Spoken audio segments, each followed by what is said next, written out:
Hey guys, today we're going to be reviewing the HyperX Cloud Stinger Core 7.1 headset, so if you're interested, stay tuned.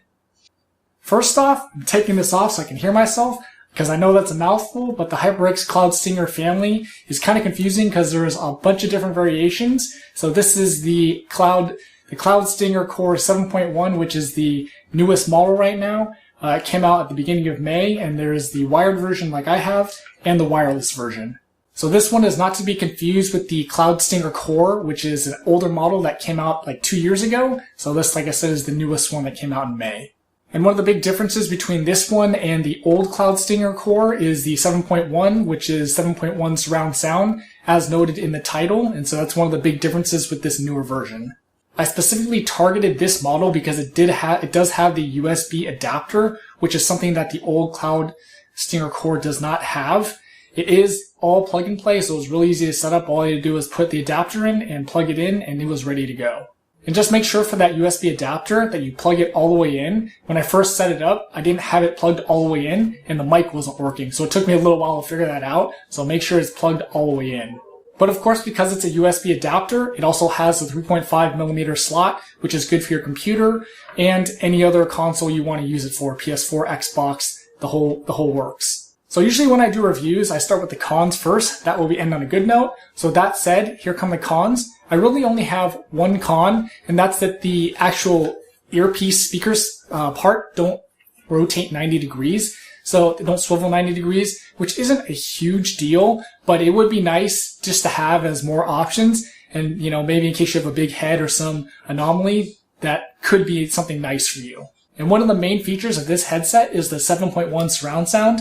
And to be honest, it didn't sound that good. It was very echoey. It's pretty low bass. And so it kind of almost just distorted the sound for me. So I was not really a fan. And because it is supposed to be like simulated surround sound, whereas, you know, if you had a sound system at home, you're going to have multiple speakers all over the place. Here you've only got 2 speakers, so it's simulated surround sound.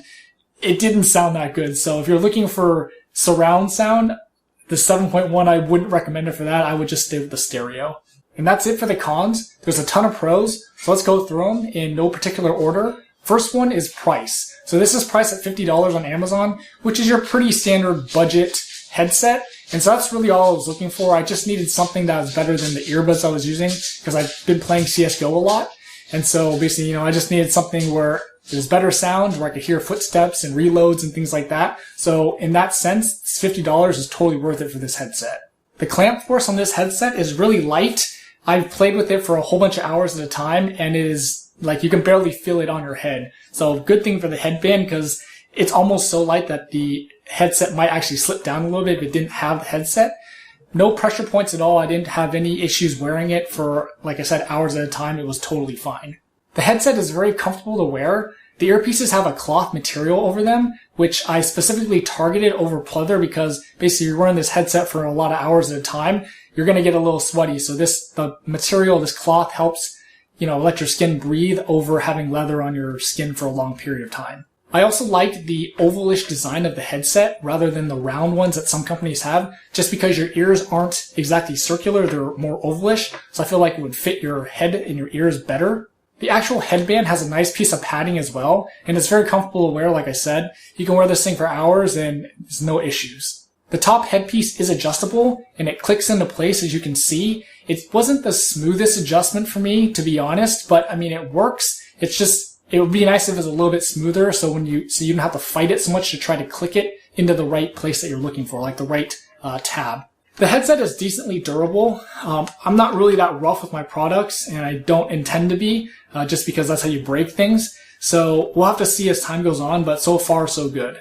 It's a very light headset. It's listed at 240 grams, but when I had it on, you can barely feel it. It's so light. So don't worry about weight or, you know, having the headset weigh you down. You're not really going to feel it. Here we go with the mic test. So this is the pure audio from the actual mic.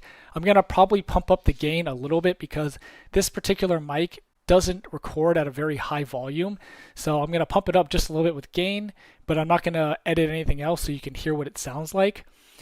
I think the mic is decent. You know, just stock. The one thing I don't like though is it doesn't have a pop filter, I don't think. So if I breathe, You can probably hear that in the mic.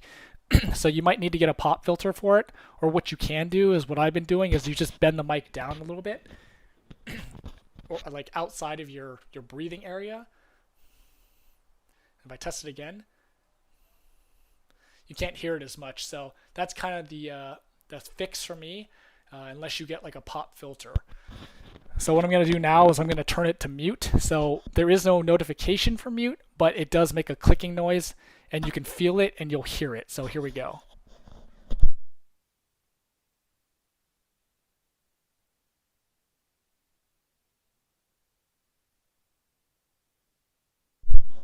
So now you should be able to hear me again. I'm sure you probably heard that click when I rotated it. You can turn it, back on to the on position where you can talk. So that's it for the mic test. We're going to go back to the normal mic now.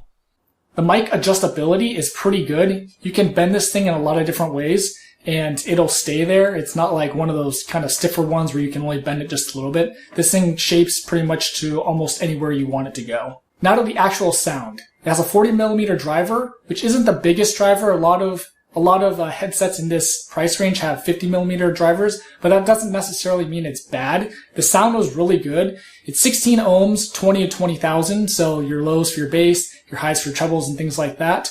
The sound was pretty good overall. I wasn't expecting superior sound for a $50 budget headset, but I think it does stay up with some of the higher models, and the sounds are pretty good. Because the headset is closed ear, it is immersive sound, so you can hear everything. Footsteps, reloads, guns going off. So basically, that's what you should be looking for a headset like this, and I think this one does deliver. So that's all I've got on this HyperX Cloud Stinger Core 7.1 headset. I think it's a really good value and a really good buy for the price point. I would definitely recommend it if you're on a budget, but you're looking for some really good sound for, first-person shooters or any type of game that you're playing. This headset is definitely worth the money. So now that you've heard my review, how does this headset stack up to the other headsets you're looking for? Did you end up buying this one, or did you end up buying a different one, and why? Let me know in the comments. Don't forget to like, share, and subscribe, and thanks for watching.